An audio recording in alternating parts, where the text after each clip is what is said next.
Jama'a ga takaitattun labaran duniya daga nan sashen Hausa na MAP Radio. Mai karantawa Nabila Ado Ghali. Ƙungiyar likitocin Najeriya masu neman ƙwarewa na ta baiwa gwamnatin tarayya wa'adin kwanaki 21 don ta fara aiwatar da tsarin ƙasa na kare ma'aikatan lafiya daga hare-hare sakamakon ƙaruwar cin zarafi da farmaka da ake kaiwa likitoci a faɗin ƙasar.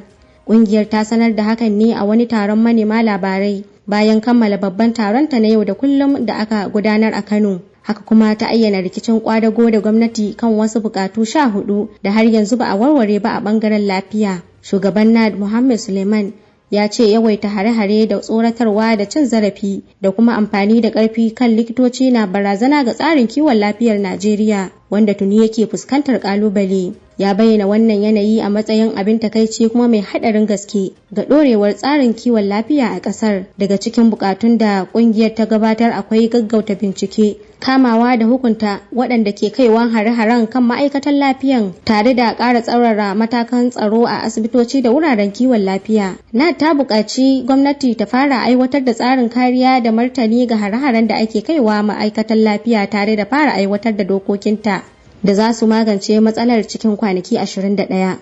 Gwamnatin jihar Kaduna ta fara horar da dakarun tsaron gandun daji 1000 domin taimakawa wajen kare dazuka da kuma fatattakar masu aikata laifi da ke fakewa a cikinsu domin yaƙi da rashin tsaro a jihar. An ce dakarun za su riƙa lura da motsin da ake yi a dazuka tare da tattara bayanan sirri da taimakawa jami'an tsaro wajen daƙile hare-haren 'yan bindiga musamman a yankunan da ke fama da matsalar tsaro. Gwamna Ubasani, wanda sakataren ma'aikatar gwamnati ya wakilta, ya buƙaci waɗanda ke karɓan horon su kasance masu ladabi da ƙwarewa.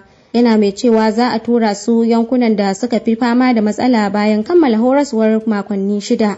Gwamnatin ta ce shirin na daga cikin matakan da ake ɗauka domin kare rayuka da dukiyoyi da kuma baiwa manoma damar komawa gonakinsu cikin kwanciyar hankali. Rundunar sojin Najeriya ta ce sojojinta na Operation haɗin kai sun ceto kimanin mata da yara 360 da 'yan ta'adda suka sace daga ƙauyen Goshe da ke ƙaramar hukumar Goza a jihar Borno. A cikin wata sanarwa da rundunar ta fitar a shafinta na X, kakakin rundunar Manjo Janar Abdulsalam Abubakar ya ce aikin ceton ya gudana ne a ranar 6 ga watan Yuni tare da haɗin gwiwan sauran runduna ta musamman a yankuna da ke kusa da dutsen Mandara. Ya ce sojojin sun gudanar da aikin ne da dabarun da suka rikita sansanin 'yan ta'adda wanda hakan ya ba su damar shiga da kuma kubutar da mutanen cikin nasara. A cewar sa mutanen da aka ceto an sace su ne a harin da aka kai Goshe a ranar 3 ga watan Maris shekarar 2026. Sai dai ya ce an samu asarar rayukan jarirai 2 yayin ceton su sakamakon wahalar hanya da yanayin da aka fuskanta yayin fitar da su zuwa wuri mai aminci. Ya ƙara da cewa dukkan waɗanda aka ceto an yi musu gwaje-gwajen lafiya take inda aka kwantar da wasu a asibitin gwamnati da ke Goza domin ƙarin kulawa yayin da aka ba su abinci da ruwa kafin a tura su wurin da ake kula da su na gucin gadi. Ƙarshen takaitattun labaran duniyan kenan daga nan sashen Hausa na MAP Radio wanda ta karanto muku labaran Nabila Ado Ghali.